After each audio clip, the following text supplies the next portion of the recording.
All right. Welcome, everybody. I don't know about you, but I'm happy, and I hope you are too, because we've got a very unique opportunity in front of us to take some serious market share as skilled agents. And that's right, all of my agents that are on today, whether you think you are skilled or not, you are going to be by the end of this session, or at least you're going to be on your way, and you're going to know exactly what you need to know and do to be an agent that doesn't just adjust or adapt, but an agent who actually takes advantage of and makes a massive difference for buyers and sellers, which ultimately will impact your bottom line. So thank you all for joining us. I know some of you are going to end up catching this on the podcast or on the replay. So thank you for listening in or viewing us later if you missed the live session.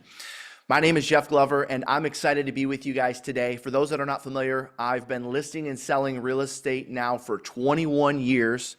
18 of those I've spent in leadership, whether that's running brokerages, running training and recruiting programs, and of course, leading my own team and leading my own brokerages. So it's safe to say I've seen a few things throughout the years. Now today, while we go through the session, you're going to have an opportunity to drop comments and so forth, and we appreciate that. Now, for the sake of time, I'm not going to be able to answer your questions. However, we are going to be monitoring your questions because I believe this is just round one. And what I mean by that is we're probably going to have a series of sessions for you to help you navigate and win in this change. And so because this is round one, you're going to have a lot of questions. You're going to have things that you want me to elaborate on, things you want me to spend more time on.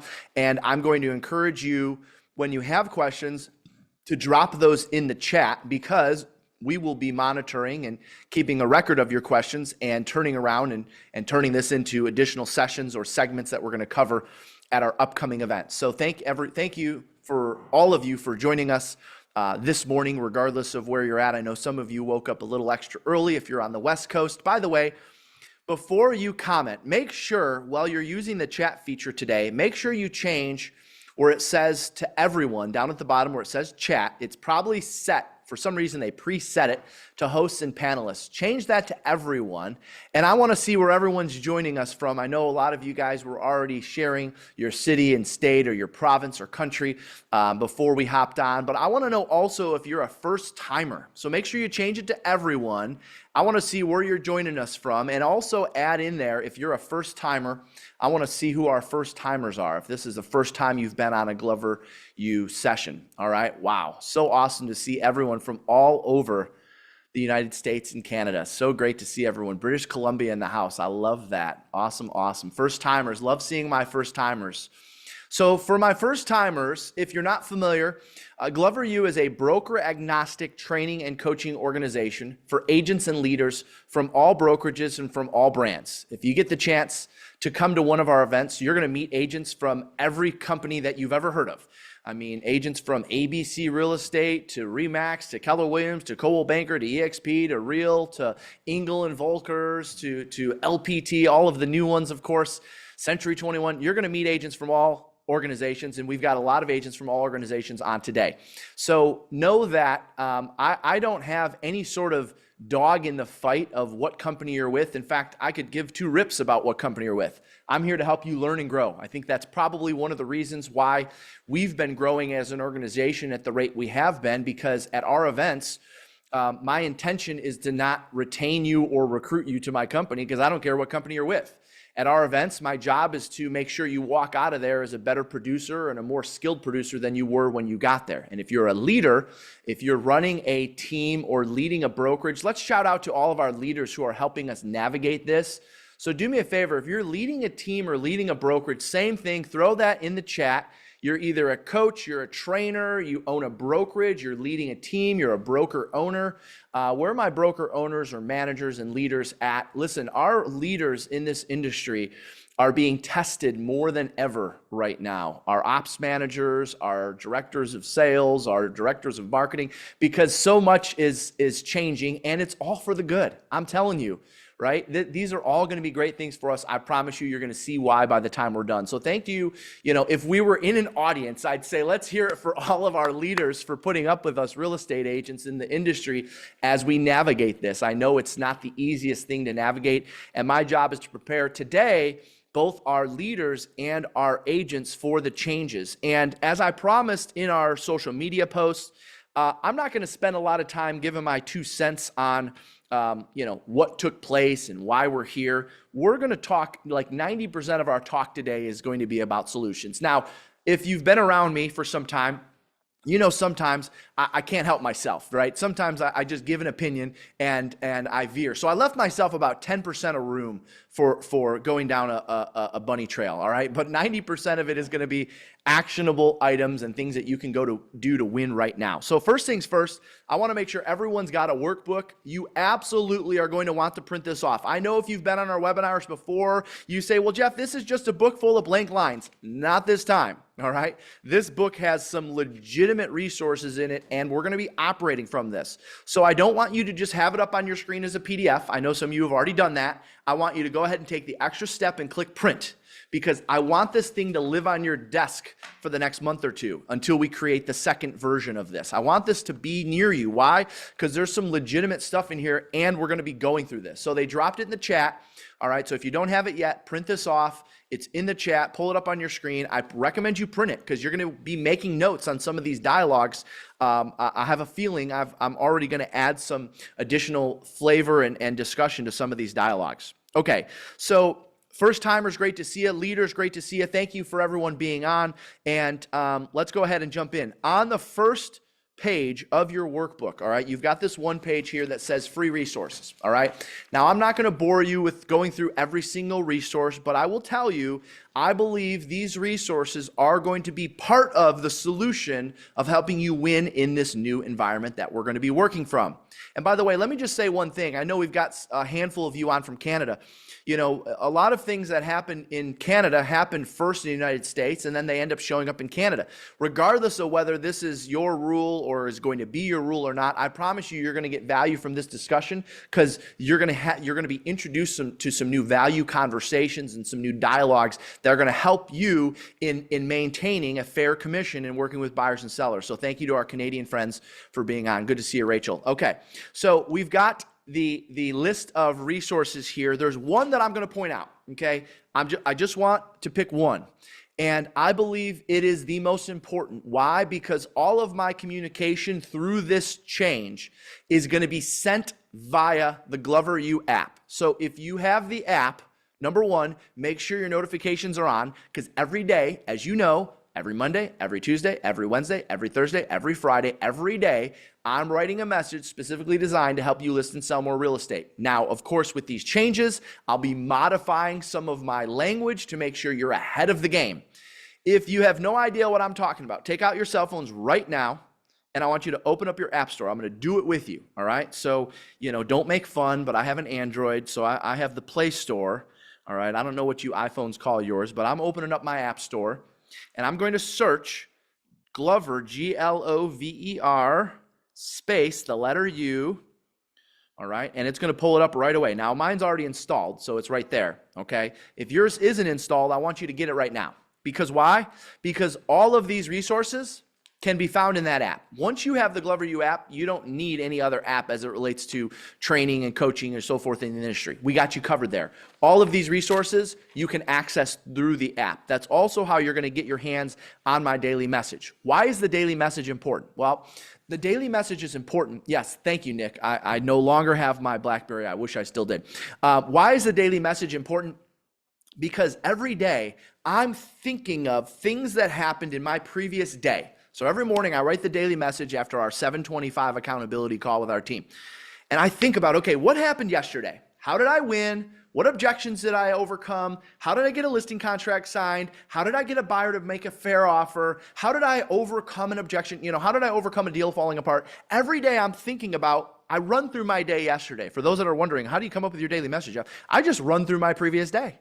And then I share with you things that I'm doing to win right now. By the way, for those that are not familiar, although I've been doing this for 21 years, I think probably the reason why people are following us is because I'm in it with you. I'm not just some person that's done this, 20, 30 years ago, or, had success once for a couple years and I'm coming on because I've got all the solutions. I am literally going through this with you right now. In the last decade, I have personally averaged over 100 transactions a year myself. That doesn't even include my team that usually does between 850 and 1,000. So I know what you're going through. I know what you're dealing with. In fact, I already had 3 occasions, not 1, not 2, but 3 occasions from buyers and sellers where they said they want to wait, or they want to go ahead and start offering out less commission to the buyer's agent right now.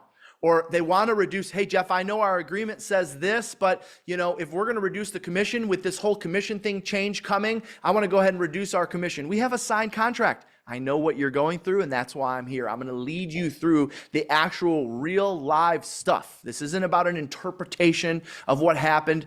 Certainly, there's going to be some of what you can and can't do, because I'm never going to encourage you to break the law, which I should probably get out the disclaimer right now. Every state is different. Every province is different. Before you do anything with what I teach, I recommend you run it past your broker. Before you do anything with what I'm going to share today, I recommend you check with your local laws, your local rules, and so forth. All right, I got to get the disclaimer out there. We got that good. Okay, so everyone's got their workbook. Everyone by now should have the app downloaded. Take advantage of that. There's all sorts of free resources in there. And what I want you to do, actually, I'm not going to spend any time in the workbook. You see this frequently asked questions. All right, this document actually was something that the National Association of Realtors put out. They didn't really advertise it. They like dropped it, and it's hard to find. So I said, you know what? It very much explains the new rules and the new way of operating. So throw it in there. You can see, of course, we sourced the NAR. So that's that. I also, while I've been doing my research, I found a really great document, also provided by NAR, that has 105 things. I'm on page 9, 10, 11, and 12. 105 things that a realtor does in a buyer transaction. Okay, you're going to hear, as I get into my notes, the concept of updating your buyer consultation. I'm going to talk to you about what needs to change in your buyer consultation.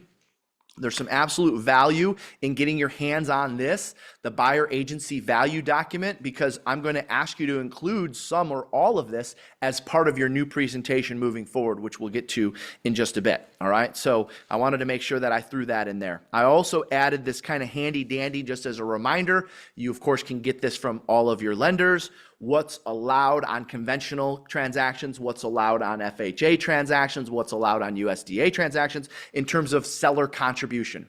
All right, so before we go making suggestions to buyers let's go ahead and get your, I don't know what's going on with the screen here, but I'm seeing other faces pop up. So before you go ahead and get your, sorry, I lost my train of thought. Before you go ahead and make your recommendations, make sure you're aware of what you can offer out and what you can ask for as it relates to seller concessions. Okay, now we're gonna have some fun. I want you to jump to the back of your workbook, all right? Today, I'm gonna go through as much as I can in the 90 minutes that I have, all right? I'm gonna go through seller strategies, I'm gonna go through buyer strategies, I'm gonna go through leadership strategies, things that I think leaders need to be doing right now. But for right now, I'm gonna start with first and foremost. All right, I have collected my thoughts. I've actually used some of these already. Okay, I hope you can appreciate, I enjoy this, so don't feel bad for me, but I spent essentially the entire weekend working on a script book for my fellow real estate agents. Now, for those of you like, oh man, you had a miserable weekend, man. No, I love this stuff, all right? I geek out over creating new dialogues for realtors because I'm in it with you. I know what you're experiencing. So I'm going to walk you through on page 19, 18 and 19 in your workbook is our first set of dialogues as it relates to how to respond when people are giving you a hard time or people are asking you questions about the new rules. So first things first, a very simple one-liner response. I'm at the top of page 19 in your workbook. Hopefully you've printed that off by now because I'm going to ask you to add some things. I got my Sharpie here as well. I'm going to ask you to add some things to this dialogue. The very first thing is, Jeff, I had this question from a friend over the weekend. Like, without giving me the whole song and dance, can you just explain in like one sentence or two sentences what's going on with all this media saying that, commissions are coming down and that things are changing in the industry? Absolutely. Here's my response. Ready? Mr. and or Mrs. Seller and or buyer, what you pay is most likely not going to change. How you pay it is what's changing. What you pay is most likely not going to change. Now, when I say most likely, all right, we have to give ourselves a little bit of an out there, because part of the reason why we're in this case is because consumers were under the impression, good, bad, right, or wrong. We can sit here all day and talk about how, what do you mean? Commissions have always been negotiable. And, I get it, but that's not what we're here for. All right. We're here for, how do we respond? How do we win? All right. So the reason why you'd say what you pay is most likely not going to change is because that leaves yourself a little bit of gray area in case it, not just in case, but when you're negotiating with buyers and sellers. So they say, Jeff, well, what do you mean by most likely? Well, it really depends on what you negotiate with your agent. If you have been negotiating a 6% commission or a 5% commission or a 7% commission, that most likely is not going to change. Now, you could negotiate that more higher. You can negotiate that down. But for the most part, that's not going to change. What's going to change is how you pay it. And so, well, what do you mean how I pay it? Well, an example would be let's just say hypothetically, you've been paying a set amount. Okay, again, we're using general examples, and I'm going to call it an average amount. So let's just say on average, you've been paying 6% when you sell, on average. All right, I think it's safe to say that that's been like the national average for decades. Well, what this means is you'll still end up paying probably around that same amount, maybe less, maybe more. Okay, leave an area for negotiation. It means that you'll probably be paying around that same amount. The difference is how you pay it. And so what do I mean by how you pay it is you may pay 3% when you sell, and 3% when you buy, and 3% when you sell, and 3% when you buy. Or if you've only been paying 5%, maybe you'll pay 2.5% when you sell, and 2.5% when you buy, and 2.5% when you sell, and 2.5% when you buy. It works out to exactly the same. If you've been paying 5 and 0, you're now paying 2.5 and 2.5. Or if you've been paying 6 and 0, you're now paying 3 and 3. It works out to, in your lifetime, it's going to average out to about the same. So when you want a quick one-liner to the public when asked about the change, it's not so much what you pay, it's how you're paying it. Now, I know a lot of people are out there saying, but Jeff, what do you mean? Everyone's saying we can offer out concessions. We can offer out a co-op commission, in other areas other than the MLS, okay? I'm here to tell you I'm not preparing myself personally for that. And I want you to hear me loud and clear on that. I'm not preparing for myself for the fact that as a buyer's representative, that my commission is going to be paid in the form of a concession. I am not going to prepare for that. Why am I not going to prepare for that? Because it's very much market driven. All right. If you think about it for a second, when a seller is in a hot seller's market, if they have enough interest in their home without offering a concession, I mean, think about the last 3 years. Honestly, what would you tell a buyer? Think about this for a second, stepping out of the conversation for a minute.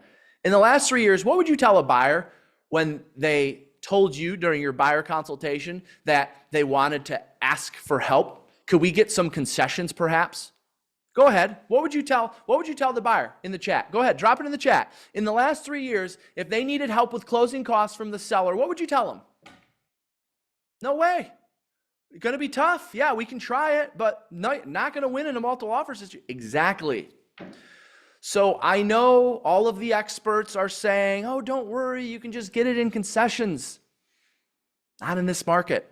So the best of the best are going to prepare to get paid without getting concessions. Now, that doesn't mean when I'm on a listing appointment, because you're going to see right in our dialogues, you're going to see how I educate and inform the seller that it's in their best interest to offer out concessions, and you'll see why that is in a second, but that's not always going to be the case. So since that's not always going to be the case, I'm not going to prepare for that to be the case. So right off the bat, I have no problem telling a consumer the amount you're going to pay is going to end up being the same in your lifetime. It's just how you pay it. Instead of 6 and 0, it's going to be 3 and 3. Or instead of 5 and 0, it's going to be 2.5 and 2.5. Well, what if they're convinced on the next script, what if they're convinced that they'll have to pay as a buyer? Very, very, very fair, very possible. What you pay over your lifetime will still mostly be the same as what you're paying now. You're just paying it more evenly instead of only when you sell. For instance, the script I just gave you works out to nearly the same over the course of several transactions. So that's that one. Now, Jeff, what happens if I've got someone who wants like the full detail of what took place? Now, I'm not going to read through this with you. You're all adults there, but you can see, I'm going to skip this one, all right? You got it in there. There's my explanation, okay? You want to know what really happened from start to finish. You've got a high C analytical client. They want to know from start to finish. There's your response. Go ahead and turn the page. Okay, it's very well thought out, very fair response that I'm giving clients right now when they ask the question, what they need to know about this change. All right, so you can see that's on the bottom of page 19 and the top of page 20. That sums it up, okay? So now what happens is, and the reason why I'm not, if you're wondering like, Jeff, why aren't you walking us through that one? Well, you've had enough people over the last week telling you those exact same things, so you don't need another person doing that. But there you go, you have it in writing. That's how I'm explaining it to a consumer. So now let's go to a seller who is buying and thinking of waiting. So if you have a seller, which I've had this weekend, by the way, if you have a seller who's thinking of waiting and they're also buying, and they say to you, well, I'm going to wait because it sounds like I'm not going to have to pay a buyer's agent and this is going to be a good thing, but they're also buying. Now watch this. You could absolutely wait, and the total amount you pay to me and my brokers to list, market, and close your property will remain the same, referring to my sell side commission. Now on the buy side, because many buyers will still be used to not paying much or nothing at all in commissions. And by the way, I believe the first round of this, we are going to see concessions to buyer's agents. I do believe we're going to see this in the first round. Now, how long will the first round last? The first round could last a few months. The first round could last 3 to 6 months. The reason why I say the first round is because it's going to be so new. Most agents are still going to be encouraging sellers to offer concessions, and a lot of your sellers are, but there's no guarantee. So I believe that that's what we're going to see in the first round, but I don't believe that that's going to be for the lifetime of this change. Okay, I'm going to go back to what I said. Buyer's agents, we have to get good at helping them understand what we do, and we have to get good at helping them understand that there's going to be a fee for that, just like listing agents have had to do all these years. You cannot count on getting it from the seller. In fact, I would argue that once we get through the first few months of this, maybe half of the time you'll get help from the seller on this. It all depends on what's going on in the market at the time. So my job, okay, for everyone that's freaking out on the buy side right now, my job is to prepare you to help them understand your value so they're willing to pay you 2, 2.5, 3, 3.5, 4, whatever it is you charge on the buy side. So let me continue. Thinking of waiting, seller who's also buying. Now on the buy side, because many buyers will still be used to paying still used to not paying much or nothing at all in commissions, there's a good chance you'll be asked to contribute towards that side of the transaction in the form of seller concessions, especially during the initial iteration of this until there's a new norm. Additionally, to be competitive, if other listings are offering out compensation outside the MLS, we would have to follow suit to be competitive regardless. That is honest and fair advice. If there are other comparables that are offering out concessions, it is my job as the listing agent to help them understand that what is being offered out on average. It is my job now to show what type of concessions are being offered. So in the end, you could save a point or maybe even 2 if the buyer broker doesn't ask you to contribute towards their fee. But since you're also buying, you may end up paying a commission on that side that you wouldn't have to pay in the current environment we've been operating from, which means your total out of pocket will end up being very similar to what it'd be if you just did business today versus waiting. So based on that, you can see there's no value in waiting. So if I have a seller who's also buying, there's really no financial gain for them to wait until this goes into effect. And that's the dialogue that I'm using with them right now. Now, you might be wondering, Jeff, why are you not mentioning, you'll see in these dialogues, I don't think, unless it's a typo, all right, because I might have like just naturally did it and didn't remove it. You're not going to see me talking about co-op compensation, okay? And I'm going to recommend as whatever you want to call me, a producer, a leader, a trainer in the industry, I'm going to recommend that we get away from using the language of cooperative compensation. All right, it's got to be concessions. It's going to go to the buyer, and it's up to the buyer to do whatever they want with that. Now, I know a lot of you are saying, but wait, Jeff, wait. My brokerage or my opinion of this or what I read or what I heard is that we can still offer out cooperative compensation via other methods, such as websites, text messages, emails, phone calls, whatever. You're right. And I believe in my experience, all right, based on what I know about why we're in the position that we're in, that is possibly something that might even change when this is finalized, because as you know, this isn't even finalized yet. I'm just preparing you for what's, at this point, if we're talking about it, it's 90% there. I mean, a version of this is going to happen. So when people say, hey, this hasn't even been finalized yet, it's going to happen, all right? There may be a few tweaks, and I believe this is going to be one of the tweaks. In other words, if you're out there right now thinking everything's going to be fine, we can just offer out cooperative compensation on Zillow, Realtor.com, or Showing Time, or one of those kind of aggregate websites, it's not going to happen. They're going to put a stop to that because they're going to see that as us behaving no differently than when we behaved using the MLS. The MLS is going to get involved, NAR is going to get involved and say, wait a minute, if you accept our feeds, you cannot also be offering out cooperative compensation. So what I'm here to tell you is that I believe cooperative compensation is going to go away over time. Now, that doesn't mean that everyone's going to stop getting paid. What it means is buyers will pay their buyer's agent, sellers will pay their listing agent. End of story.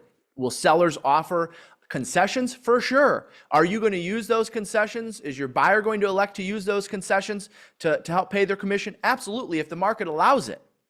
But this idea that everything's going to be fine because we're just going to be able to get the message out through other forms, I think we're in for a little bit of, as an industry, I think we're in for a little bit of a rude awakening on that. And instead of focusing on how we're going to find a loophole to get paid, we need to focus on how we're going to help buyers understand what we can do for them so we can get what we're worth on the buy side. Or just do what I prefer to do and become a listing agent, which we'll get into in just a second. Okay.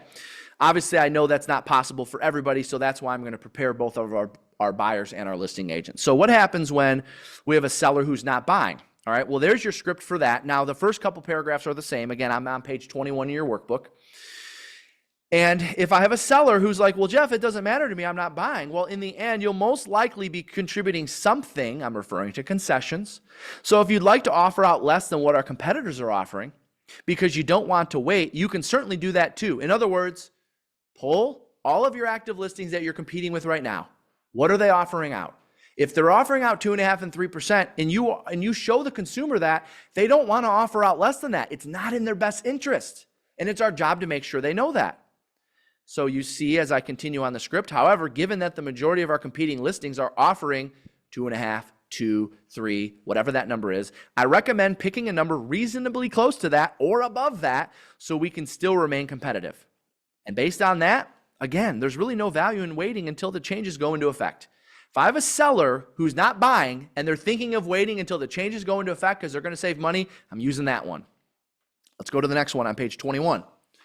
Thinking of waiting, I got a buyer who's not selling. Hey, Jeff, I don't have a house to sell. Is there any benefit to me in waiting? No. Under the new rules, buyers are responsible for paying their buyer's agents, and there's no guarantee a seller would be willing to contribute towards the amount we charge. So you'll have a unique opportunity, underline that, you have a unique opportunity to get out there, underline that last sentence, please. You have a unique opportunity to get out there, secure a home with safe and secure buyer representation, and potentially avoid paying a dime for my services. Now watch, it's March. You've got a long time to get deals under contract. Every single buyer lead in your CRM ought to be getting that message. You want to create urgency? I mean, you could create a subject line of save money when you buy, whatever. Create a clever subject line and help them understand that they actually have a little bit of an advantage to getting out and doing something now before the change goes into place. Getting something secured before the changes take place could end up saving you thousands in upfront fees, as are and many others company policies to collect a blank fee on the buy side to find, negotiate, and close a home for you. So buyers are at actually a unique advantage. Every single buyer lead in your CRM needs to be hearing from you right now using a variation of that script. Okay, so now let's see. I covered that one. Seller who's not buying, thinking of waiting, the buyer who's not selling. All right, so now I'm at page 22.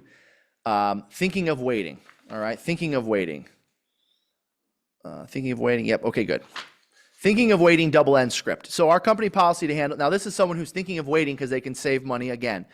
Our company policy to handle both sides of the transaction is blank fee to the seller. By the way, there's nothing in this ruling that says you can't charge a fee for services.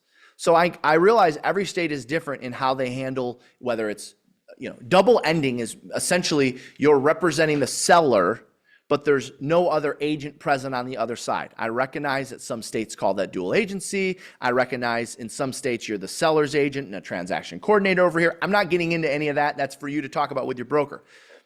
So in the case that you have someone that's thinking of waiting because now they don't have to pay the buy side, but also they'll save because they can save money by paying you less because there's no other buyer agent commission, here's my response.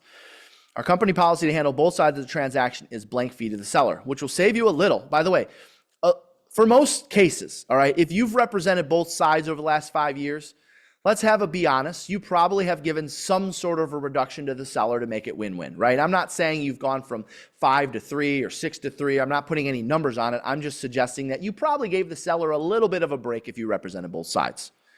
So you have a number that you will charge if you represent both sides. In other words, if you were to wait, the commission handle both sides of the transaction is blank, and that would still be paid by the seller regardless of the new rules, because that's what you charge to represent two parties in a transaction.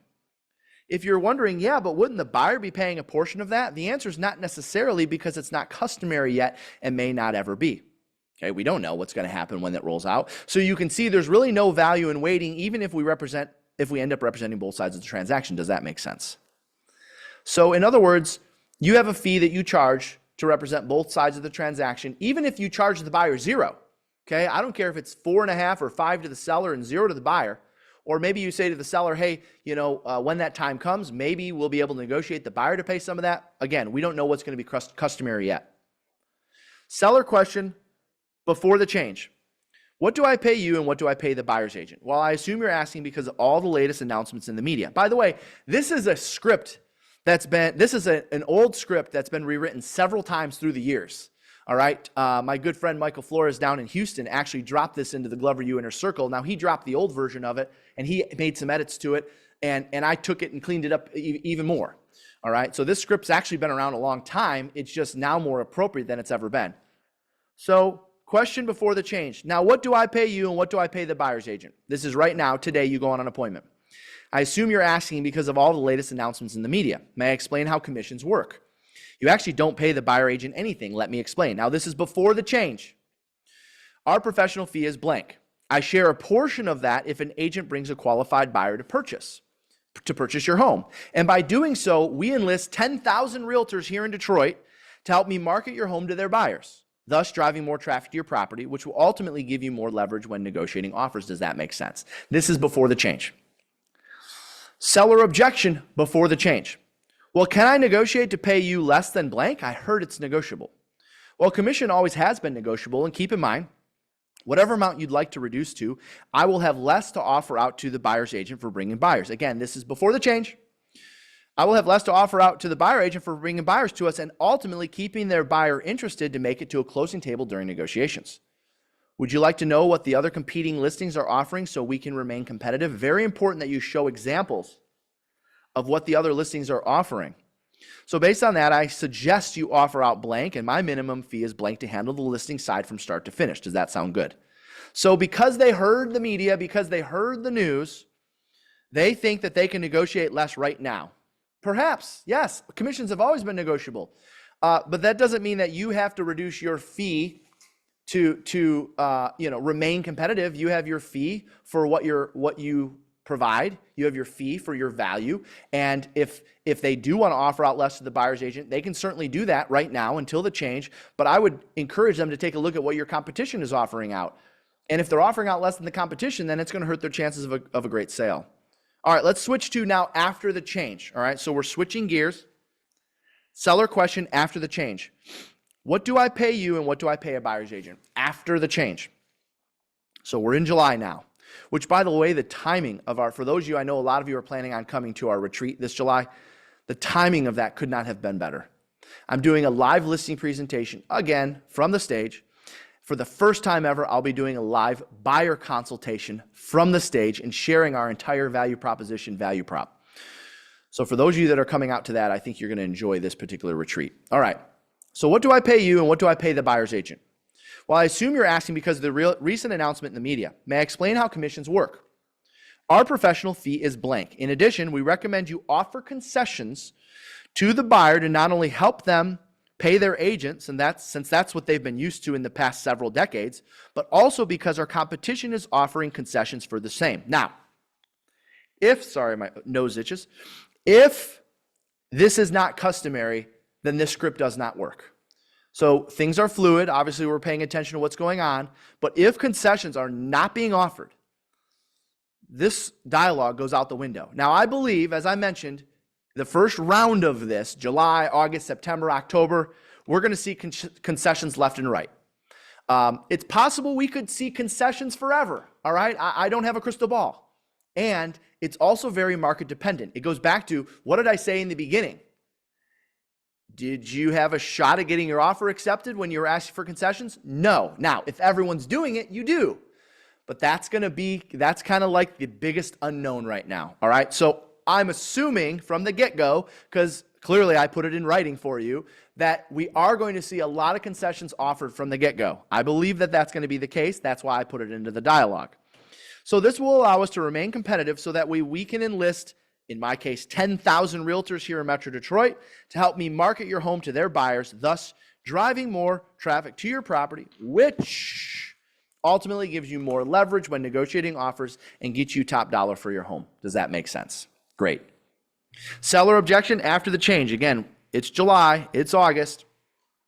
Well, wait a minute. Can I negotiate to pay you less? I heard commission is negotiable now. Commission has always been negotiable. And keep in mind, whatever amount you'd like to reduce to, we will have less to offer in concessions to the buyer to help them pay for their agent for bringing them your home in the first place. So I recommend we offer out blank to not only entice them to bring their buyer, but to keep their buyer interested in making it to a closing table during negotiations. Would you like to know what the other competing listings are offering in concessions so we can remain competitive? The key language there is showing them other examples so that way you can remain competitive. Because the other examples, although it's going to be removed because it's not cooperative compensation anymore, it's going to be in additional remarks. You're going to see concessions offered in additional remarks. By doing so, you can never be accused of steering or telling a consumer that if they don't do this, they're SOL, all right? Because you're showing them actual examples to help them remain competitive. So based on that, I suggest you offer out blank and my minimum fee is blank. Sound good? Well, what if I don't want to offer anything to the buyer to pay their agent? Well, you can most certainly do that. And since most offers that are written today are asking for closing cost help for the buyers, again, this is the first iteration. These, I hope you can appreciate, because I'm in it with you, these dialogues are going to be rewritten probably 6 times between now and this time next year.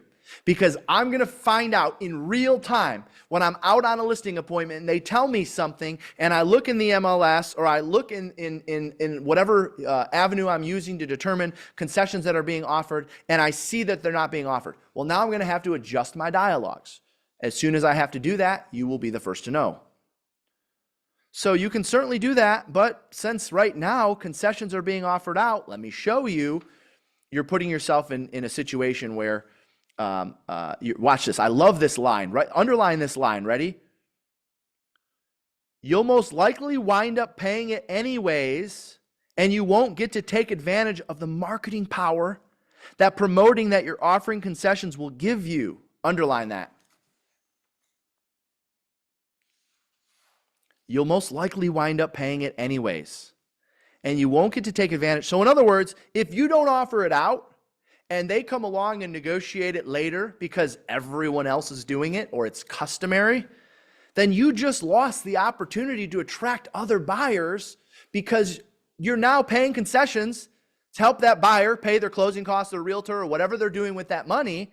And if we're going to have to do this all along, you might as well offer it out and get the marketing power that we can use to drive more traffic by saying that you're offering concessions. So crucial that you present that one that way. All right, buyer objection after the change. Does this mean I have to pay you now? Well, this is your buyer after the change. Not necessarily, no. And quite honestly, as a buyer, you have indirectly been paying your agent's commission the entire time. Pay attention to this dialogue. As a buyer, you have indirectly been paying your agent's commission the entire time. Help them understand this. This is going to help you collect your fee on the buy side if you can get them to understand this right here. Ready? Think about it. The seller has a price in mind that's usually based on a few factors, such as market value, obviously, and what they'll net. Now, step out of the role play for a second. Listing agents. How often do we go on listing appointments and they say to us, I don't care what we get, this is what I need to net. Listing agents, do you hear that? Put in the chat if you hear that all the time. Listing agents. Change your chat. Yes, every time. I don't care what we get as long as I get this. So if I can help the buyer understand, yes, I think we got the answer. Thank you. So then I can help the buyer understand that they've been paying it all along. They're going to be more likely to say yes under this new model. Watch this. The seller has a price in mind, and it's usually based on a few factors such as market value and what they'll net. Well, what factors into their net? Their costs. Therefore, even though we were paid out of the listing agent's commission when buyers buy, that's how it was done, it was really paid for by the buyer in the final selling price of the home. Does that make sense? So think about it for a second. All right, well, in order to net this, I got to set the price at this. And I got to set the price at this. I got to minus title, minus attorneys, minus transfer tax, minus 6% or 5% or 5.5% commissions. Sellers and listing agents have been doing this the whole time. They've been determining the sales price based on what the seller is going to net. And that has created a market value. Now what's going to happen is buyers, you're going to show them that they've been paying that all along. So instead of the seller saying, I need to net this amount, so we need to jack my price up 3%, we need to jack my price up 6%. Now, listings are listed at fair market value, and buyers are paying whatever's negotiated between them and their agent directly, instead of paying it through their mortgage or through the sales price. All right, and that one's spelled out for you pretty good there on page 25. Buyer objection. Well, what if I can't afford it? Okay, now this is where, I'm a little nervous about the industry, because you're going to have a lot of buyers that can't afford to pay the upfront. And you're going to have situations where we're not going to be able to negotiate. The seller isn't going to offer concessions. I believe something is going to come out about this, whether it be lenders through their mortgage. I believe, I don't know what it is yet, but I believe we're going to see some solution addressing this. All right. Again, I don't know what it is yet, but I believe there's going to be something that helps buyers in this case, because nobody wants buyers to not be able to afford a home because they can't afford to pay all of their costs. So the good news is getting help with closing costs is an absolute acceptable ask, and it will be my number one priority in making sure the seller understands the need to help you with your closing costs so you may purchase their home with minimal out-of-pocket. I still want to set the buyers at ease. All right, I can't guarantee this. Nothing in here says that I can guarantee this, but I need to help them understand that I'm going to do everything I can. Watch. Now, if we find ourselves in a multiple offer situation, I may suggest that you don't ask for help from the seller to cover your costs. And in this case, you would be responsible for covering them. If you think you're going to be unable to do so, meaning unable to cover their costs, I suggest we get on the phone with your lender right away to discuss options so we're crystal clear on your buying power if we find ourselves in a multiple offer position. Does that sound good? So what I mean by that is, they had just enough to put 20% down and cover their costs. They don't have 20% down and to cover their costs and cover 2 or 3%. So what this might mean is they're adjusting the amount that they put down on their loan. Again, I believe there probably are going to be some other solutions that come out to help us with this one. And that's really one of my bigger concerns, because we don't want this to prevent people from buying a house. Go to the next page. 26. Buyer objection. Oh gosh. If you think, okay, I just need to say something. You've heard before buyers telling you, well, I can get a better deal based on what's going on, in the market. I can get a better deal by working with the listing agent. Have we heard that one before? Throw it in the chat if you've heard that. We can get a better deal working with the listing agent. Let me know. Have you heard that one before? Yep, yes. Just making sure all the time. Yes. Okay. Get ready for that one to be on steroids. I hate to break it to you. Good, bad, right, or wrong. Please know I'm in it with you. I know what you're going through. Get ready to hear that on steroids. That's actually probably one of my biggest concerns for buyers and buyers agents is listing agents, good, bad, right, or wrong. Listing agents are absolutely going to do better with these changes. All right. Now, I don't mean that to be cruel. I don't mean that to pick on the other side of the transaction. Listing agents are absolutely going to do better with these changes. And here's one reason why. Well, it sounds like I'll save money if I work with a listing agent. So here's how I'm going to handle that if I'm talking to a buyer. You most certainly could, at least on costs. And let me ask you, how do you plan on getting the best deal on a home by working with the listing agent that was hired to get the best deal for the seller? Underline that. Get ready to write that one. Get ready to chant that one. Get ready to role play that one. How do you plan on getting the best deal on a home by working with the agent that was hired to get the best deal for the seller? It's backwards.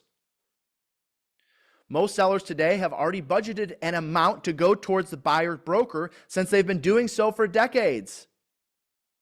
This entices agents to show their home versus the competition. If you made the decision to work with me, I will fight tooth and nail and will do everything I can to help the seller understand just why they should work with us and sell to you. That's my job.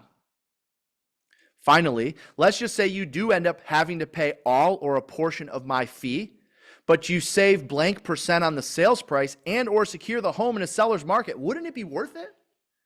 Watch, just to put a number in there. Finally, let's just say you end up having to pay all or a portion of my 3% fee, but I'm able to save you 5% on the sales price because of my negotiation skills, or forget about saving you anything. I'm able to secure the home and you're able to beat out 10 other buyers in this hot seller's market. Wouldn't it be worth it? Of course it would.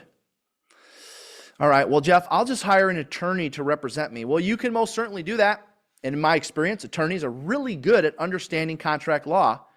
And do you know what they do day in, day out? By the way, we're not going to spend a lot of time talking about this, but you better believe, all right? You want another prediction? You better believe attorneys are going to enter the real estate space. You're going to see promotions. I mean, heck, you might even see billboards of attorneys. That's right, attorneys entering the real estate space. Get ready for it. So since they're going to do that, we're going to hear this more from buyers. Well, I'll just hire an attorney. Well, listen, they don't handle price and term negotiations. They don't handle inspection issues. They don't get involved with appraisal negotiations. They don't touch any finance issues. And they certainly don't have experience like I do in getting a deal to a closing table. You see the difference now? They're going to understand your paperwork. They're going to cross all those T's and they're going to dot all those I's. And on paper, they're going to make sure you're protected. My value is getting in the deal to the closing table. Big difference. So as you know, all right, that's one portion of what I wanted to cover today. There's a ton of moving parts, and based on your comments, I'm going to have a whole nother set of dialogues to come out after I give this one some more thought and continue to practice real estate in this new environment. Please understand, people are like, Jeff, where do you come up with this stuff? I'm fed these objections every day. I'm hearing the same thing you guys are hearing. I know exactly what you're going through. So that's how I come up with this stuff, all right? So I'm going to shift gears. So hopefully that was helpful. Did you guys find that helpful? Let me know in the chat if you want me to continue putting out dialogues like that, because I'll continue doing so. I mean, it took me just most of my weekend, but I enjoy that stuff. My recommendation to you, write those, chant those, role play those. No different than learning the listing appointment or buyer consultation. Get really good at those. Okay. So I'm going to shift gears. Here's what I know. Right now, on the buy side commission is in jeopardy. All right. There's no doubt about it. There is some scenarios where buyer's agents, and I get it, people are coming out and saying, oh, this is great. I'm going to make more under this. And I believe to some degree, in some cases, buyer's agents could make more with these changes. But here's what I also know. And this is why I'm so passionate about everyone on this Zoom or everyone listening to this podcast, if you're listening to it later or watching this on YouTube or wherever. At the end of the day, we could talk about this all day long. Okay, don't get mad. I'm one of you. Okay, I'm not someone who's done it before. I'm not a coach or trainer who's reading off of a teleprompter. I'm one of you. Okay, we have to be ready for this. At the end of the day, the majority of buyers will choose securing a home over representation. I'm sorry to say it. I'm sorry to report it. I hate to say it. I hate to think about it. I'll repeat it if you didn't hear me the first time. I believe, call it 7 out of 10, call it 9 out of 10, call it 6 out of 10. I believe when given the choice, buyers are going to choose securing the right home over representation. So what does that mean? Well, that means we're going to have to change some things in our buyer process and our buyer consultation. We're going to have to change some things in the way we work with buyers. For instance, on the buy side, if you want to continue to stay in front of more buyers, I'm going to give you a quick tip right now. All right, I have a bunch, but I'm also looking at my time here. So good. I'm actually good on time. So I'll get to the buyer stuff in a second. Let me transition into the seller stuff. So let me just kind of put a bow on that statement. When given the choice, Mr. and Mrs. Buyer, you can have representation, you can pay for it, and maybe we get concessions, maybe we don't, or you can secure the home of your dreams by working with the listing agent and who you're not going to have to pay. And the listing agent's probably going to make more by not having another agent represented on that transaction. They know this. Consumers are savvy. So I'm talking to you as one of me, all right? This is not something I'm saying, to the media. This is not something I'm saying on the news. I'm talking as one of you.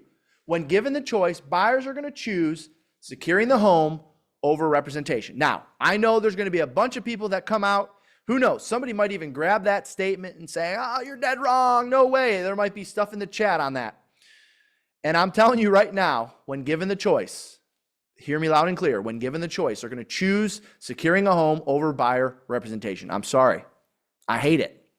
But here's the good news. I've got a formula to help you secure, whether it's 6 out of 10 or 7 out of 10 or 8 out of 10, however many absolutely want buyer representation, we're going to make sure they know why they want it. And I'm going to prepare you to secure a higher percentage of that market share. Because all things being considered, we know this is going to clear out some of the industry. And that means, guess what? There's going to be more to go around for all of us, including listing and buyer's agents. All right, so let's talk about why I think no matter what skill level you're at, I think you should be on the seller side. Here's why. There's 10 reasons to shift your focus to sellers. And I'm going to give you seller tactics and I'm going to give you buyer tactics. And I'm going to go through these rather quickly. So go ahead and turn into your notes to a clean sheet of paper.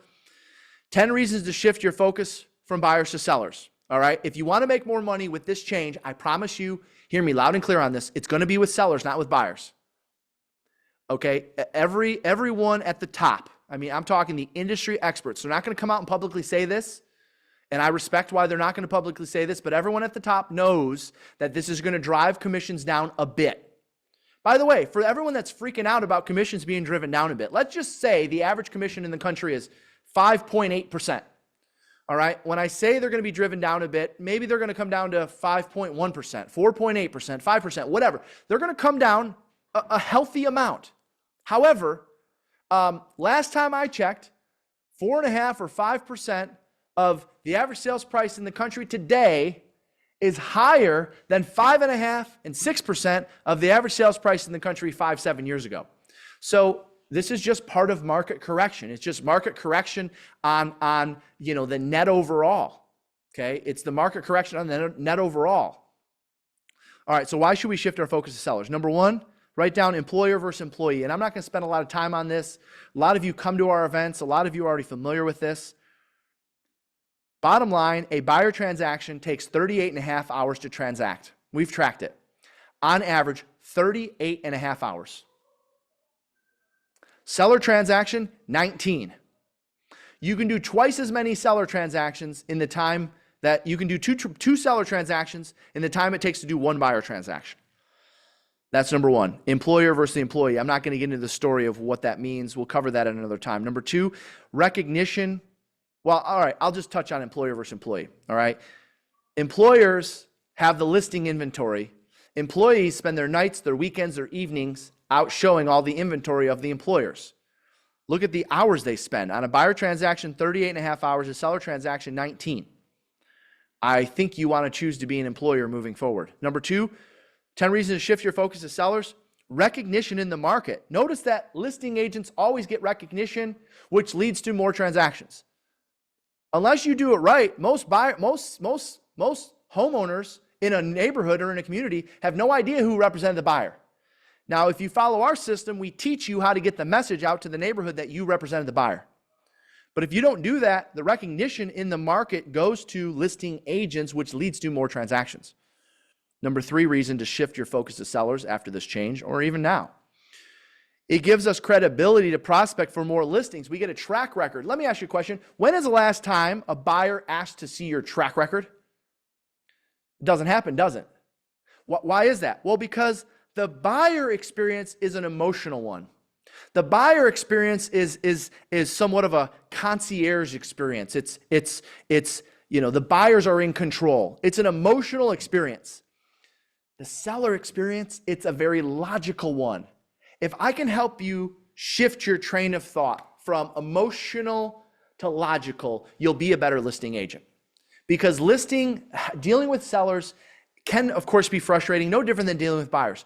The listing business is very logical. The buyer business is very emotional.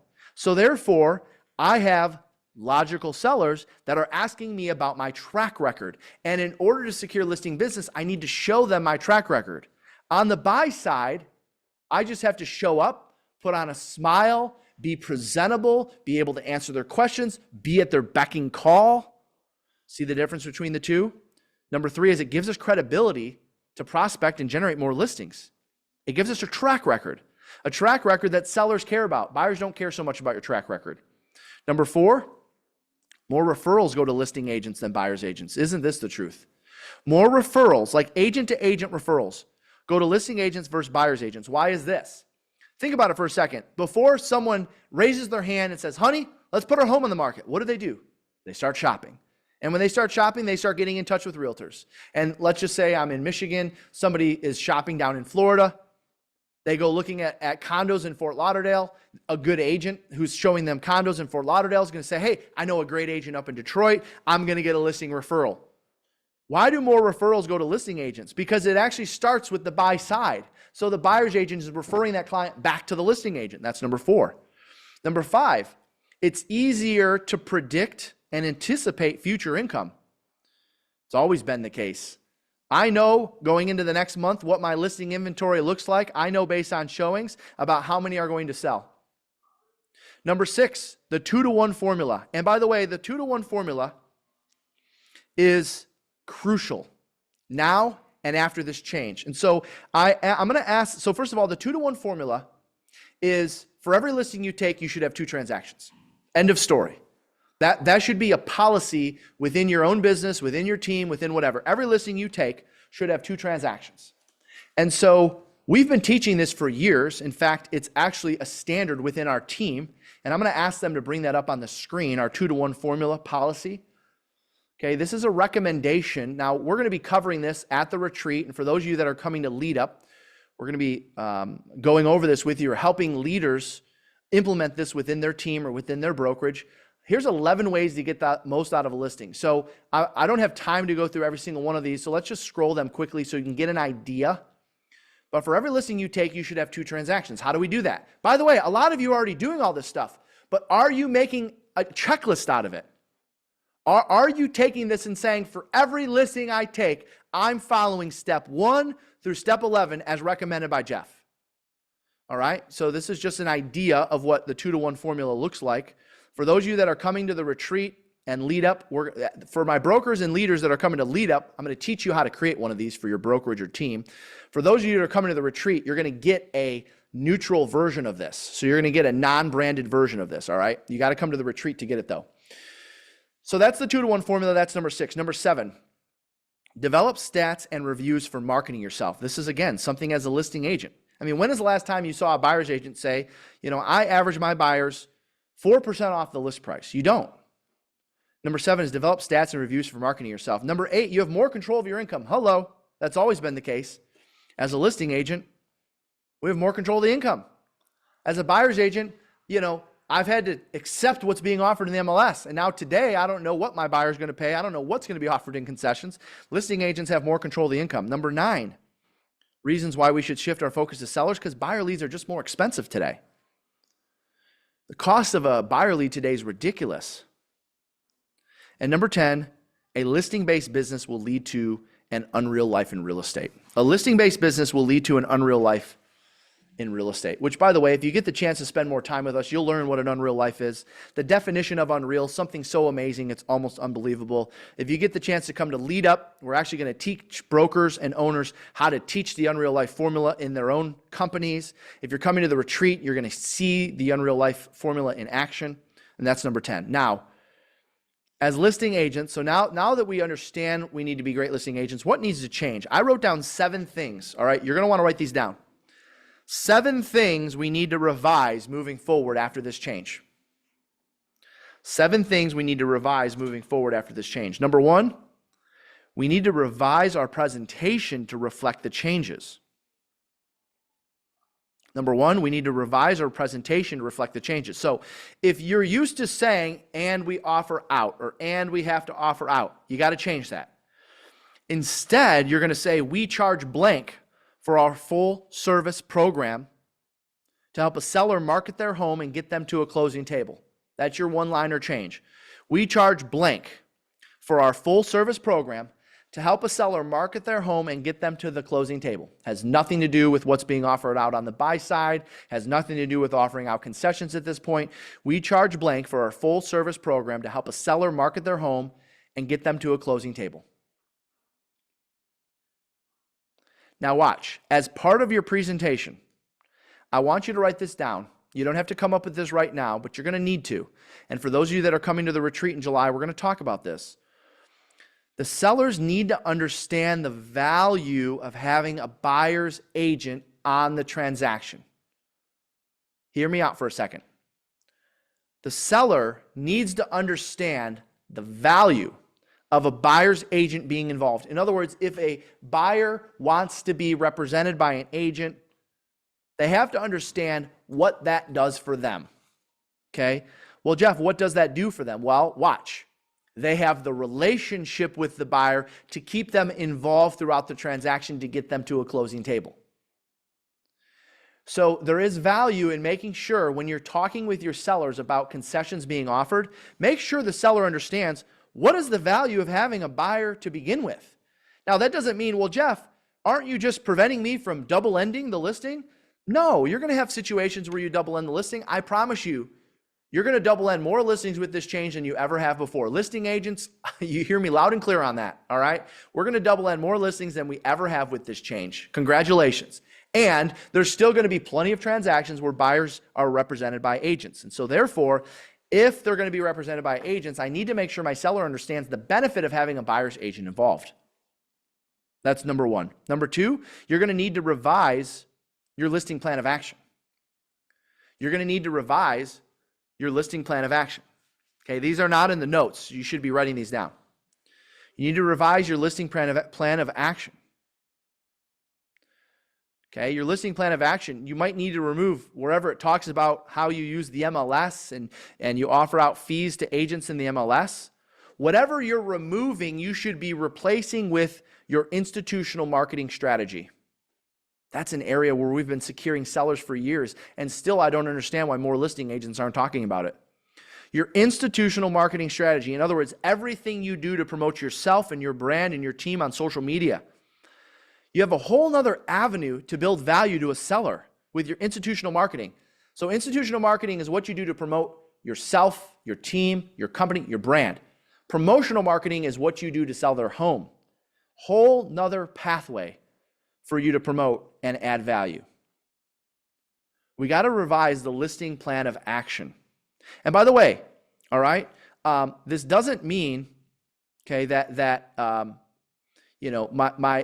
want to make sure my top producers, my big teams, whatever. I know a lot of people, especially locally, if you're watching, you're waiting to see, what we're doing. Well, Jeff, what are you going to do in terms of commissions? Well, first of all, it's always negotiable. It's between me and the client. It's not between me and you. All right, that's called collusion. And what I can tell you is our fees aren't changing. All right, we're a full service brokerage on both the buyer and seller side. So if you've been waiting for me to say that, there it is. All right, our fees aren't changing. We are a full service brokerage on the listing side and the buy side. That is going to be between us and our client. That's going to be between us and the seller and us and the buyer. It's always been negotiable. It always will be, and it's not changing. Number 3, what we're going to have to revise, we're going to have to revise our listing agreement. Okay, we're going to have to revise our listing agreement. In other words, you're not going to have a spot where you're splitting the commission up or whatever. For now, you're just going to probably put in additional concessions that you're offering out that you can promote safely on the MLS. Number 4, you're going to need to revise your coming soon and your open house strategy. We're going to need to revise our coming soon and our open house strategy. Remember, buyers are going to exhaust all options. They're going to start, you want to see traffic at open houses increase? Just wait until this change goes into effect. They're going to exhaust all options. They're going to try to do everything they can to save a few bucks and secure a home. Well, to a lot of buyers, what does that mean? Good, bad, right, or wrong? We already talked about it. It's going to mean going directly to the listing agent. So open houses, you're about to have a huge opportunity at open houses. And remember, you can represent both sides of the transaction. You just state it in the beginning in the listing agreement that if there's no other agent involved, this is your fee. Even if you collect 0 from the buyer, you can establish upfront what your fee is to represent the seller and a buyer on their home if there's no other agent involved. Number 5, you're going to have to revise your method of offer of compensation. Okay, I think we know that. What I mean by that is, I think that's going to change from what we already know. Like right now, people are talking about, oh, you can still offer it on the websites and on Zillow and on ShowingTime. No, that's not going to last. Maybe right now because no one's caught on to that, but that's not going to last. So don't think that you can offer out compensation on those sites for long. Number 6, you're going to have to revise your double end policy. You're going to have to revise your double end policy. All right. And again, listen, this is just our first version of this. You guys, we're going to have more Zooms. We're going to have, obviously, we're going to be talking about this at Lead Up next month. We're going to be talking about this with agents in July. We're going to have a lot more to help you with all this stuff. Number 7, you're going to have to revise your lead intake process. This is a big one. Okay. You're going to have to revise your lead intake process. So number 6 is you're going to have to revise your double end policy. In other words, what you charge a seller for representing both sides. Even if you're collecting 0 from the buyer, you're probably still going to have to charge more to the seller if you're going to represent both sides. Number 7, you're going to revise your lead intake process. So what do I mean by that? Well, this is a big one. We've been teaching agents for years. Since buyers are less interested in what you have to say in a buyer consultation and they're more interested in showing a home, you're going to have to wait to present your buyer consultation. So I want you to hear me loud and clear on something. And I know this may go against, sorry, I've been talking without taking a sip. I need to. This may go against what the industry is telling you. You know, I might get a couple emails or letters on this, and I'm sorry. You're hearing it from someone who's in the trenches with you, all right? You've got a lot of great people that you can follow today, and there's a lot of people with great wisdom, but you understand, even coaches today, you know, some people say, well, that doesn't matter. You know, I'm sharing what all my great clients are telling me. I'm sorry, but your clients are lying to you, okay? They're telling you what you want to hear just to make you feel good. I'm telling you what I'm experiencing, and I hope you can appreciate that. And here's what I know. If you think that buyers are all of a sudden, because of the change, going to want to sit down with you and hear about your buyer consultation and your value that you bring, you are wrong. In fact, I hope you're in my market, because if you lead with that, you're not going to be setting a lot of appointments. They're going to be going to me or our agents. Why is that? Because nowadays, buyers, as you know, it's been this way, buyers can pull out their phone, open up the Zillow app, open up any app they want, and go see a house. Okay? So if you think for a second that, if you're a broker on here, by the way, I respect you for being on here. All right? And if this goes against what you've said to your agents, that's all right. We all make mistakes. You can retract it or you can revise what you say. By the way, I'm not saying don't do a buyer consultation.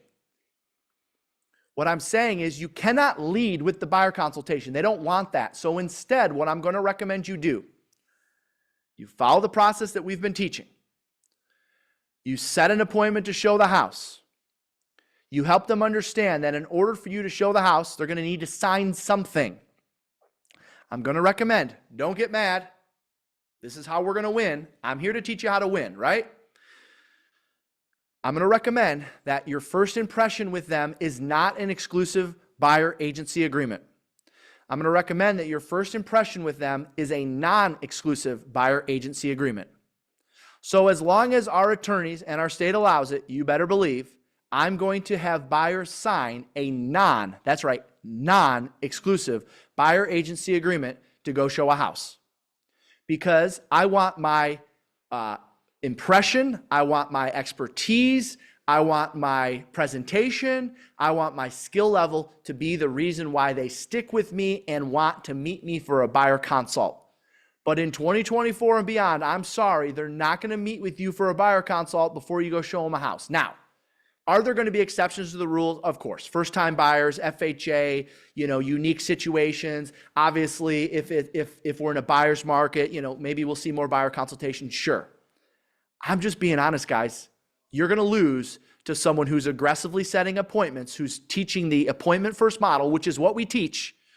You're going to lose to an agent who's willing to set an appointment without sitting down for a buyer consultation. Now, I didn't say you're not going to do one.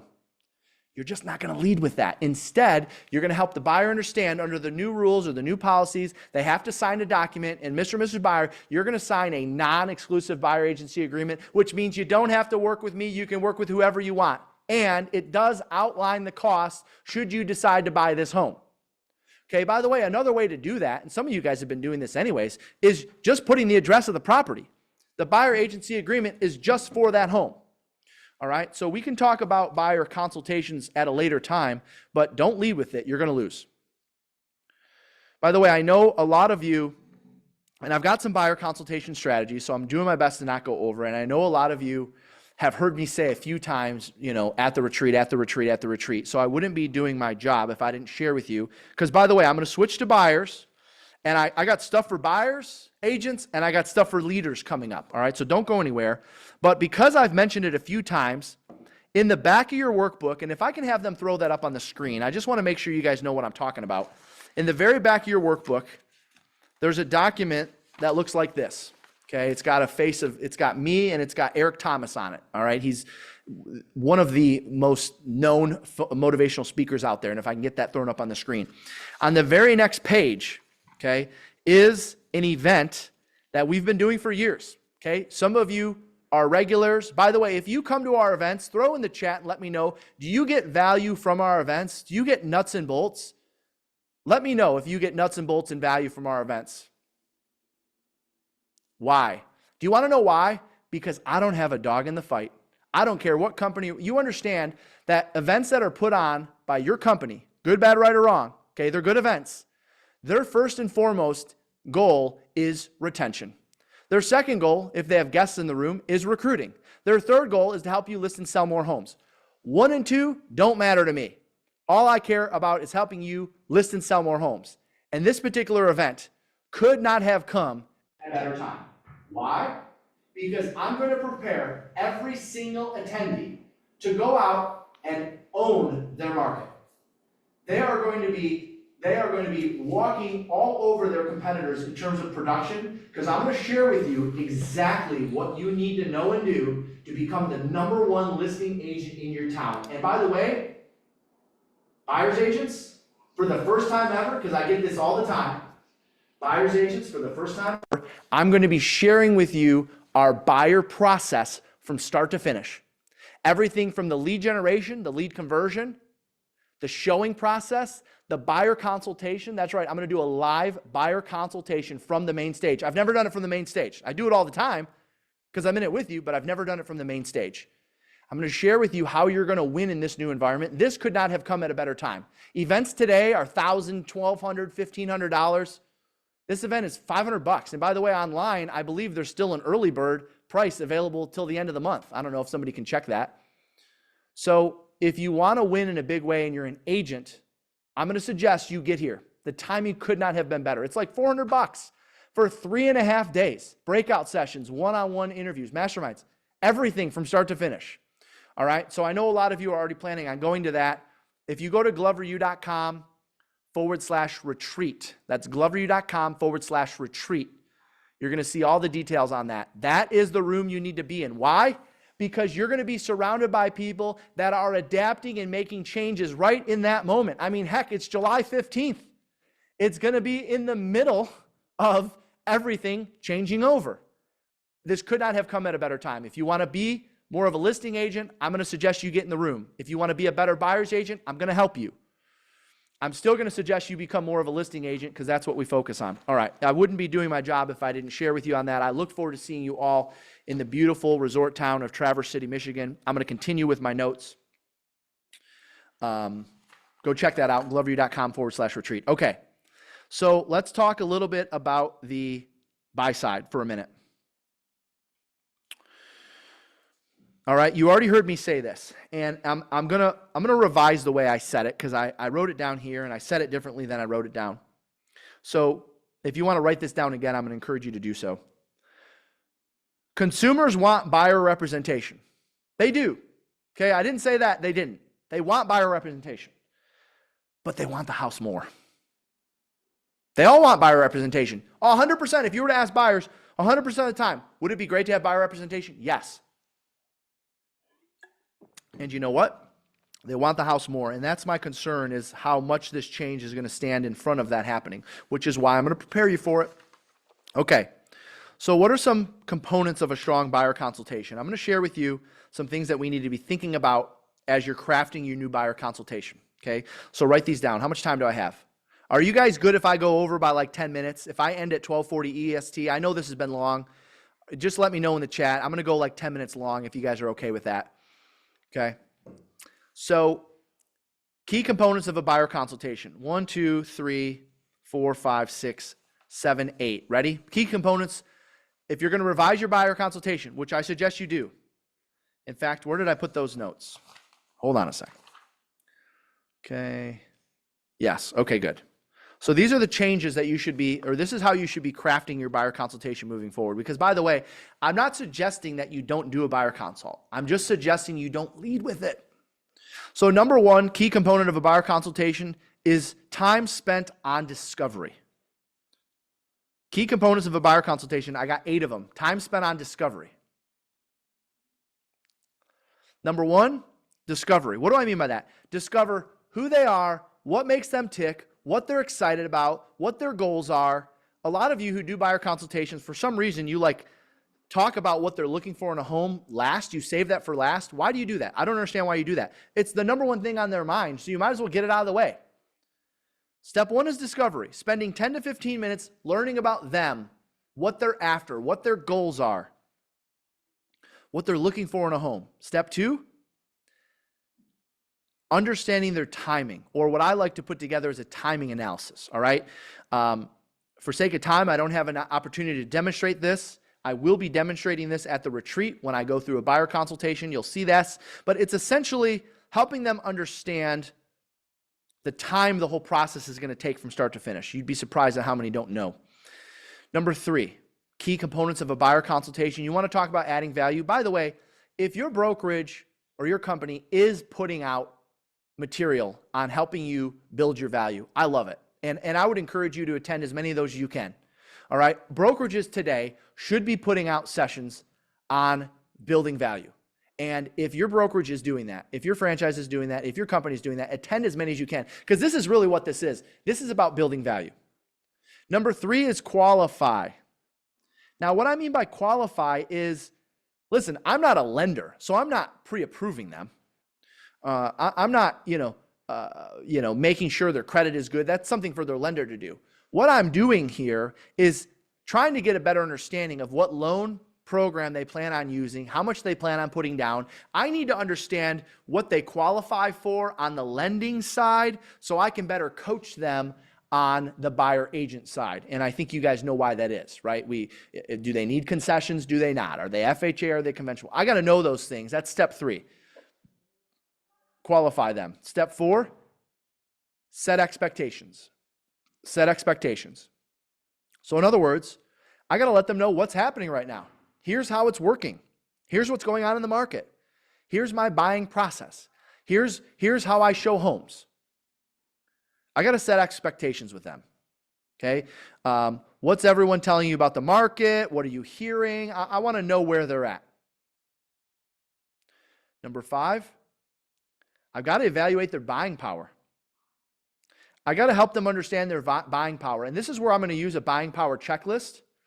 By the way, the buying power checklist is free in the app. You all have access to it. If you have the Glover U app, you can get your hands on a buying power checklist. Every single buyer consultation. We have coaching clients that report back to us and say that was one of the best things they ever implemented in their buyer process. Now they have buyers who are more loyal to them. I got to evaluate, help them understand their buying power. Get your hands on our buying power checklist. It's in the Glover U app. Number 6, if I use the showing agent model, I have to introduce them to the showing agent model. Number 6 is introduce them to the showing agent model. By the way, I promised some leadership stuff. I'm going to share that here at the end. So leaders, I hope you stuck with me, because you should be taking this stuff and turning around and teaching it at your sales meetings anyways. So the showing agent model, it's not going away. We're still going to be using it. All right. It's one of the best things we ever took advantage of. Our top listing agents don't show houses. There's a reason for that. All right. Number 7 is I have to go over my value proposition. This area is going to change on the buy side. I want you to write down under number 7 where it says go over my value proposition. I need you to answer this question. Ready? Why do I need representation? If I'm a buyer, I'm wondering that question. By the way, that's going to be one of the number 1 questions you get from buyers with this change. So I understand I'm going to have to pay you now, or I'm going to have to pay something. Why do I need representation? Can you answer that? Do you have a fluid one-liner response? By the way, for my leaders that are coming to Lead Up, I'm going to prepare you to prepare your agents for that one. For my agents that are coming to Retreat, I'm going to give you the script book on that one. Don't forget, last year, only 8% of homes sold by owner. So we know that buyers and sellers still want representation. 92% of all transactions in 2023 were represented by listing and buyer's agents. So while I believe that number is going to change, all right, is it going to be 90-10? Is it going to be 80-20? The number is going to change. You understand that. We've already made that very clear. I'm going to go get the share that the other agents who are getting out of the business are leaving on the table. So number 7 is I have to go over my value proposition. Do you have a buyer plan of action? Step by step, no different than your listing plan of action. For those of you that are coming to the retreat, you're going to get our buyer plan of action materials. And then finally, number 8, and you're going to see how I present it. Number 8, next steps and how we get paid. Next steps and how we get paid. In other words, do not leave a buyer consultation without the buyer understanding what's happening next. We're either going to go see homes. What are the next steps? My lender's going to reach out to you. What's going to happen next? And I have to finish with what it costs. So after I'm done showing the buyer my value, I'm going to say something to the effect of, and here's the good news. To take advantage of my services, it may not cost you anything. All right, this is the new dialogue. To take advantage of my services, it may not cost you anything, and we won't know until you select a home. To use my services today, to take advantage of all this that I've outlined to you, it may not cost you anything, and we won't know until we select the home. Can I share with you how it may not cost you anything? Sure. Well, as a company, our standard fee or our commission is blank. Our commission is blank. And when I go show you properties, and make an offer on a home. I'm going to do everything in my power to get the listing agent to cover most or all of that fee.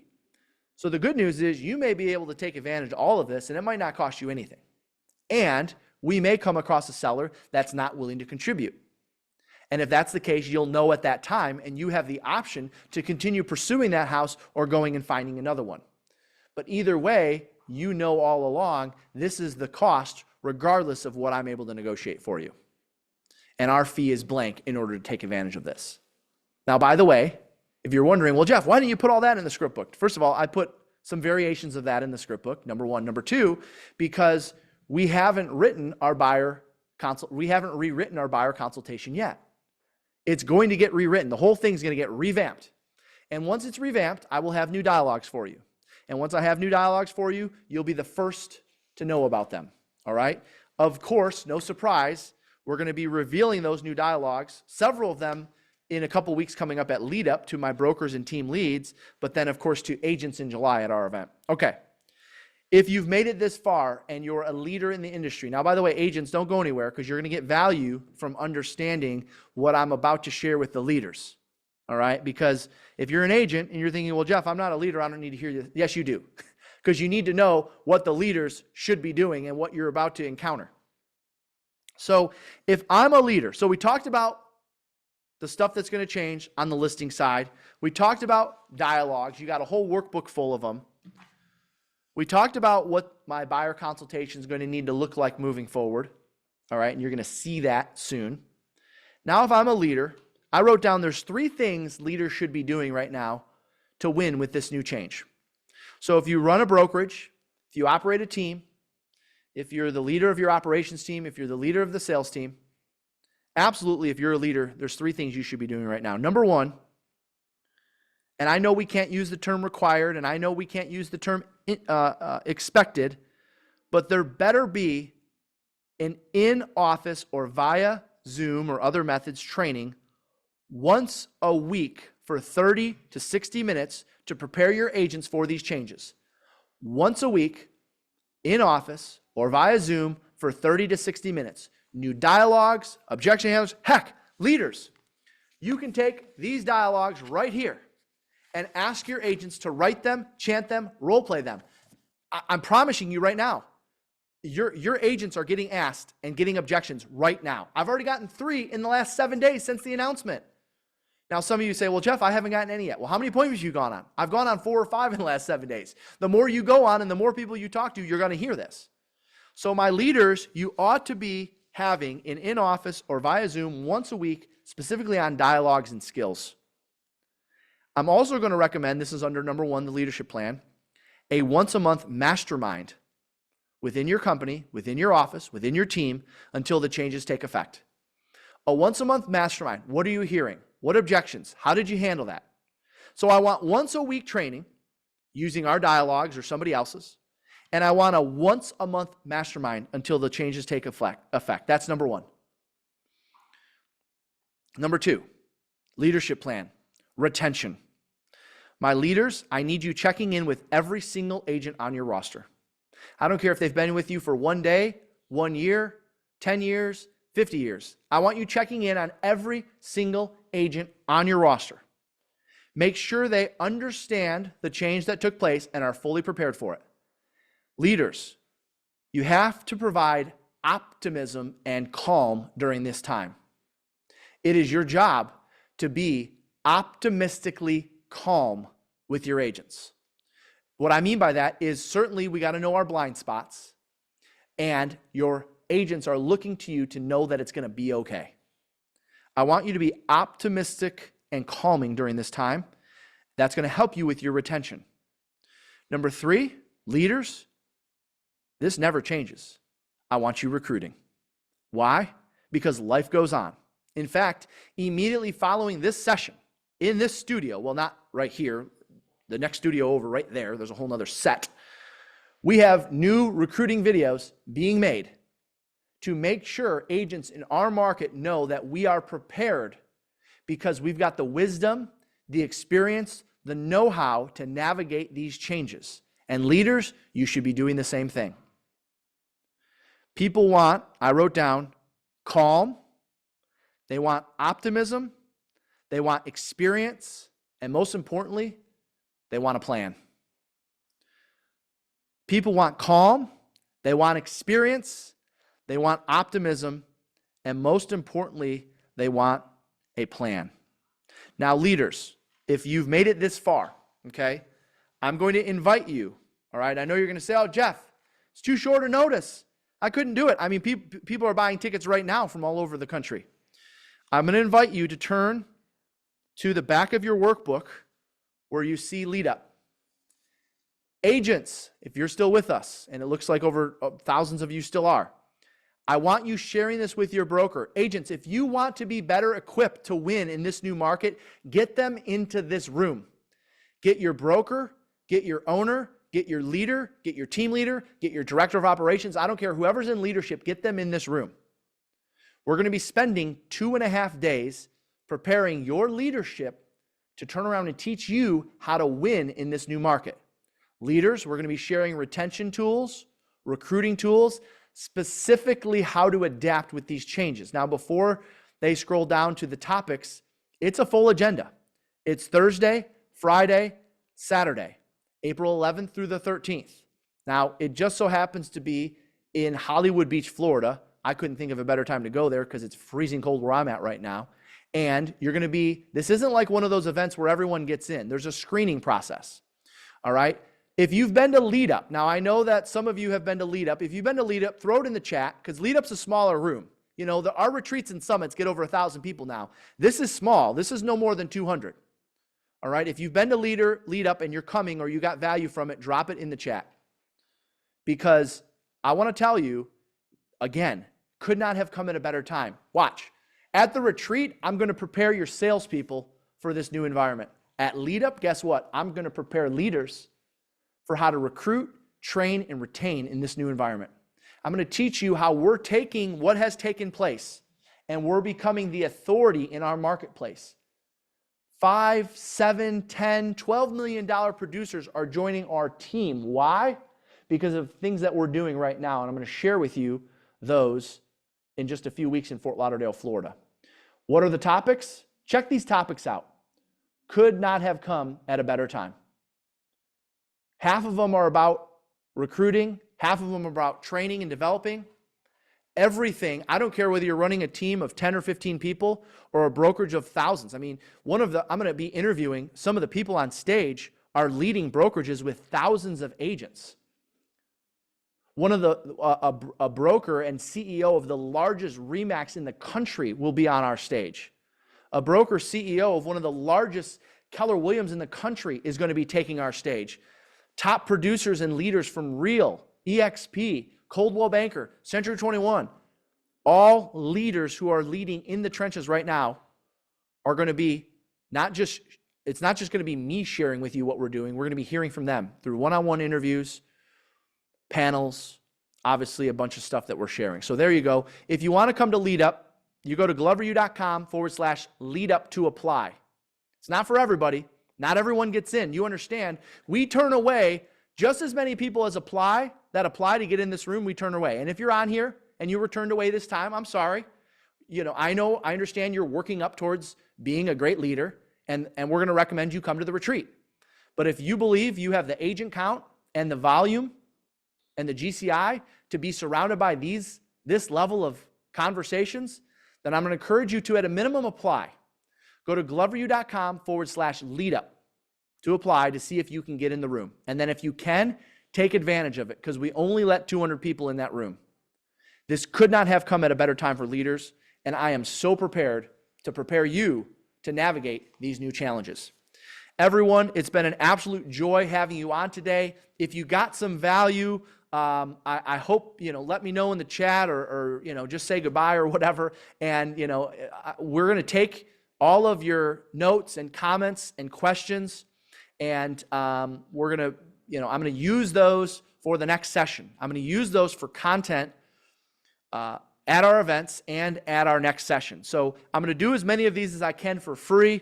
Of course, time has a value to it, and I hope you guys can appreciate that I put out probably more stuff for free than we've ever charged for. And that's my mission, to impact millions to live their most unreal life. And I'm going to continue to do so. So thank you so much for joining me today. I can't wait to go back and read the comments and address your questions. And I look forward to seeing all my broker owners and team leads in just a few weeks in sunny South Florida. The rest of you, I'll be seeing you this July at the retreat in gorgeous Traverse City, Michigan. And I guess if I don't see you at either one of those, I'll see you sometime soon. Thanks for coming out, guys. We'll see you soon. Bye-bye.